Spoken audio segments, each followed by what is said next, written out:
400 पार का जो बीजेपी नारा लगा रही है, ये 200 पार नहीं हो सकती गारंटी। 200 पार नहीं हो- इंशाअल्लाह अल्लाह की जात पे उम्मीद करेंगे तो 200 पार नहीं हो सकती। इस बार जो बीजेपी वर्सेज कांग्रेस नहीं चल रही है, इस बार 140 करोड़ की जनता वर्सेज बीजेपी चल रही है। और ये हमारे देश का सबसे खतरनाक चीज है कि रोजगार नहीं है, महंगाई इतनी बढ़ गई है, और फिर भी मोदी जी कहते हैं कि 400 पार। किस हिसाब से वो कहते हैं? मोदी जी अब नेता नहीं रह गए, वो अदाकार है। अदाकार है। वो अदा ऐसे ऐसे बदलते हैं जैसे एक बॉलीवुड में एक्टर जो होता है ना, वो अदा बदलता है। 10 सालों में इन्हें देश को बर्बाद कर दिया। बर्बाद कर दिया देश। अरे बर्बाद कर दिया, कौन सी चीज उठा के देखो, हर चीज में बर्बाद कर दिया। हमें मोदी से कोई तकलीफ नहीं है, मोदी जी की गंदी नीतियों से तकलीफ है।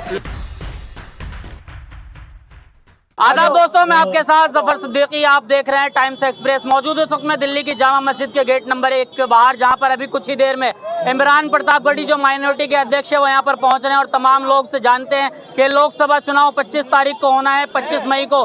क्या इस बार देश की जनता बदलेगी सरकार को, या फिर अब की बार 400 पार का नारा जो प्रधानमंत्री दे रहे हैं वो पूरा हो जाएगा? शुरुआत करते हैं सीधा जनता से। कैसे देख रहे हैं 25 मई को चुनाव होने? देखो भाई साहब, हम तो उत्तराखंड के रहने वाले हैं और हम जगह में आज ही आए हैं दिल्ली, अपने हाजियों को छोड़ना आए हैं। और यहाँ के जो हालात हैं इस टाइम, जैसे हमने सूद बूद से पहले हम आते भी रहते हैं, 400 पार का जो बीजेपी नारा लगा रही है, ये 200 पार नहीं हो सकती गारंटी। 200 पार नहीं? इंशाअल्लाह अल्लाह की जात पे उम्मीद करे कहता हूँ 200 पार नहीं हो सकती। गठबंधन की सरकार आएगी इंशाअल्लाह। प्रधानमंत्री कह रहे मुसलमान मेरे भाई हैं, जब मैं छोटा था मेरे घर खाना नहीं बनता था, मुसलमानों के घर का खाना हम हिंदू मुस्लिम सिख ईसाई सब भाई भाई थे आपस में। 70 साल कांग्रेस ने राज करा। हाँ। कमियां थी, हम मानते हैं कांग्रेस की कुछ ऐसा कमियां थी, ऐसी कमी नहीं थी। 10 सालों में इन्हें देश को बर्बाद कर दिया। बर्बाद कर दिया देश। अरे बर्बाद कर दिया, कौन सी चीज उठा के देखो, हर चीज में बर्बाद कर दिया देश को। मुसलमान बच्चों के एक हाथ में कुरान, दूसरा हाथ में कंप्यूटर देखना चाहता हूँ। अरे ये ऐसी कोई बात नहीं है, कुरान हमने सब देख लिया उठा के। अल्लाह के करम पहल से हमारे दिल के अंदर ईमान है। ये जो गद्दारी चल रही है मुसलमानों के लिए पूरे हिंदुस्तान के अंदर, जो रणनीति चल रही है, ये हम जानते हैं। हाँ, सत्ता बदल रही है 100% बदलेगी सत्ता इंशाअल्लाह, अल्लाह की जात पे उम्मीद है। हाँ, एक सीट भी दिल्ली नहीं आएगी। अच्छा, सत्ता बदल रही है इस बार? इंशाअल्लाह सत्ता बदलेगी। क्यों नाराज? हमारे उत्तराखंड में 5 सांसद थे, अब कहते 3 रह जाएंगे। 2 कांग्रेस का आ रही है, एक पौड़ी से, एक जिला नैनीताल से। आप दिल्ली से हैं भाई? मैं यूपी से हूँ। यूपी से हैं। कैसे देख रहे हैं इस बार राजनीति को? राजनीति को तो देखा जा रहा है, बहुत टाइम से देखा जा रहा है। यूपी के अंदर 2014 से चुके हैं और अपने यहाँ योगी साहब हैं, तो योगी जी मैं ये देखता हूँ कि योगी जी जो है एक तरफा बात करते हैं हमेशा। अब चुनाव का बात आई तो उन्होंने कहा कि जितना देश हमारा है इतना ही मुसलमानों का। इस चुनाव के वक्त कहा उन्होंने ये बात, इससे पहले कभी नहीं बोला उन्होंने। जब भी बोलते हैं तो इस तरीके से बोलते हैं कि मुद्दे को लेकर बोलते हैं कि 70 और 30 का मुद्दा, 70 और 30 का मुद्दा लेते हैं। देखो ये लड़ाई दंगे बहुत होते हैं, हिंदू मुस्लिम होती है, हर जगह हुई है, काफी जगह हुई है। लेकिन देखो अगर हिंदू मुस्लिम हो रही है, हम ये नहीं कह रहे खाली तुम हिंदुओं को टारगेट करो या मुसलमान को टारगेट करो। अगर हिंदू और मुसलमान में अगर लड़ाई हो रही है तो आपको दिख रहा है कि गलती किसकी है। अगर दोनों पक्ष की गलती है तो आप मुसलमान की घर डाले जा रहा है सिर्फ। अगर भेदभाव हुआ है मुसलमानों के साथ? बिल्कुल हो रहा है, हुआ नहीं है, हो रहा है। अच्छा। जाति होती आ रही है। अगर ऐसा हो ना कि हिंदू और मुसलमान में लड़ाई हो रही है, अगर कैमरा अगर देखा जाए, कैमरे से देखा जाएगा कि दोनों तरफा के कहाँ पथराव करा, मुसलमान ने कहाँ पथराव करा। आप मुसलमान को दिखा रहे हैं।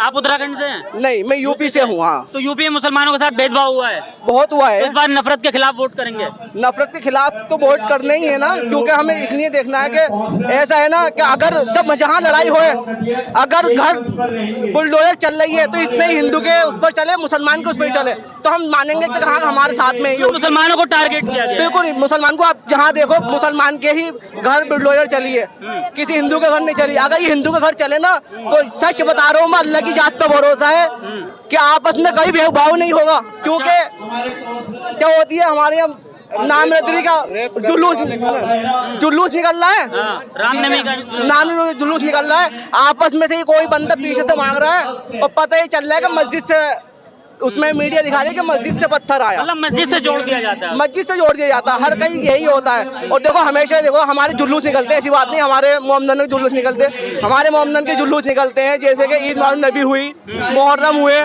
ठीक है। हम कहीं भी जाकर मंदिर पे जाकर हाय हाय तौबा नारे नहीं लगाते हम। आप देखिएगा कि जय श्री राम जय श्री, अरे भाई हम मना थोड़े कर रहे हैं, आप नारे लगाओ जितने लगाए। ये कौन सी बात है, मस्जिद के सामने खड़े होकर जय श्री राम, वो है एक बीजेपी की सांसद है, वो मैंने यूट्यूब वीडियो देखी तो आप जो तीर चला रही है ऐसे तो हैदराबाद में मातमी लगा, वो तीर चलाए तो क्या साबित करना चाहती है इस चीज से वो, यानी कि यही तो साबित मुस्लिमों को टारगेट किया जा रहा है, उसके खिलाफ वोट होगा। बिल्कुल खिलाफ होगा वोट। दिल्ली के लोकसभा चुनाव सामने है, कैसे देख रहे हैं, किन मुद्दों पर चुनाव? देखो जी, ऐसा है कि ये जो चुनाव का माहौल चल रहा है, ये चुनाव को दिल्ली की जनता क्या पूरे हिंदुस्तान की जनता त्योहार की तरह देख रही है। एक खुशनुमा पल है पूरे हिंदुस्तान की जनता के लिए कि उसको अपने राइट में वोट करने का मौका मिला है। सारी जनता खुश है और बहुत ऐतिहासिक चुनाव चल रहा है। ऐतिहासिक चुनाव होगा इस बार, बहुत ही ऐतिहासिक चुनाव होगा जो जनता वर्सेस सरकार। इस बार जो बीजेपी वर्सेस कांग्रेस नहीं चल रही है, इस बार 140 करोड़ की जनता वर्सेस बीजेपी चल रही है। मतलब देश की जनता चुनाव लड़ रही है भाजपा के खिलाफ। बिल्कुल देश की जनता। ऐसा क्यों समझ रहे हैं? ऐसा इसीलिए समझ रहे हैं क्योंकि जो सरकार, जब भी कोई सरकार आता है चुनाव लड़ने के लिए तो वो एक अहम मुद्दा लेकर के आता है चुनाव लड़ने के लिए, लेकिन जब मोदी जी चुनाव लड़ने आए तो इनके पास एक भी मुद्दा नहीं रहा जो वो चुनाव लड़ सके। तो कहीं ना कहीं, और हम जब वोट दे रहे हैं तो हमारे पास मुद्दा है वोट देने का। बेरोजगारी, महंगाई, नफरत, ये सारे मुद्दे हम लोगों के पास है। इसीलिए इस बार का जो चुनाव हो रहा है ये सरकार वर्सेज आम जनता। कह रहे देश के मुसलमान मेरे भाई हैं, आप कैसी बात कर रहे हैं प्रधानमंत्री की? मोदी जी अब नेता नहीं रह गए, वो अदाकार है। अदाकार है? अदाकार है। अच्छा। वो अदा ऐसे ऐसे बदलते हैं जैसे एक बॉलीवुड में एक्टर जो होता है ना, वो अदा बदलता है। अब देख लो इनका ना सारा, जब पहले चरण का चुनाव हुआ था तो इनके पास कई सारे मुद्दे से शुरू हुए थे। एक तो राम मंदिर, वो मुद्दा सक्सेस नहीं हुआ। फिर आगे धर्म पे राजनीति करने, वो सक्सेस नहीं हुआ। तो जब ये 4 चरण का चुनाव कंप्लीट हो गया तो उनके चेहरे का रंग उड़ गया। अब तब जाकर के वो फिर एक गेम खेलने की कोशिश किए कि मुसलमान के हम हमदर्द हैं। अब देख लो, जिस समय वो हमदर्द बने, रूबिका लियाकत जब इंटरव्यू ले रही थी उस समय उन्होंने क्या बोला कि मैं जिस दिन हिंदू मुसलमान करूंगा मैं राजनीति से संन्यास ले लूंगा।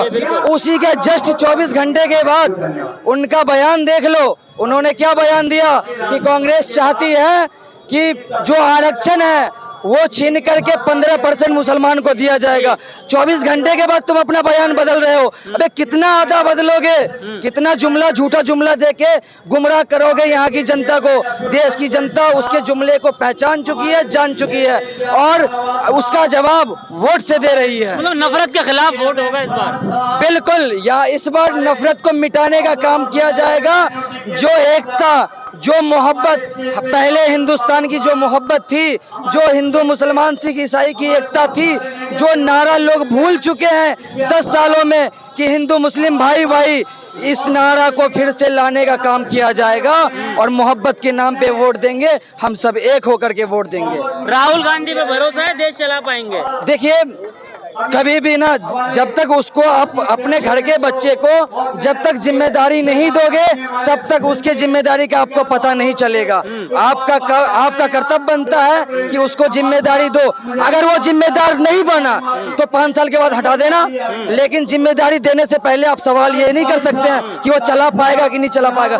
एक अनपढ़ देश को चला सकता है, अनपढ़ है जुमलेबाज देश का प्रधानमंत्री। हमारे देश का दुर्भाग्य है कि एक पढ़े लिखे को पप्पू बोला जाता है और एक अनपढ़ को देश विश्व गुरु बताया जाता है। ये हमारे देश का दुर्भाग्य है। तो उसके खिलाफ इस बार वोट होगा? बिल्कुल, उसके खिलाफ नहीं, उसकी गंदी नीतियों के खिलाफ वोट होगा। अच्छा। हमें मोदी से कोई तकलीफ नहीं है, मोदी जी की गंदी नीतियों से तकलीफ है।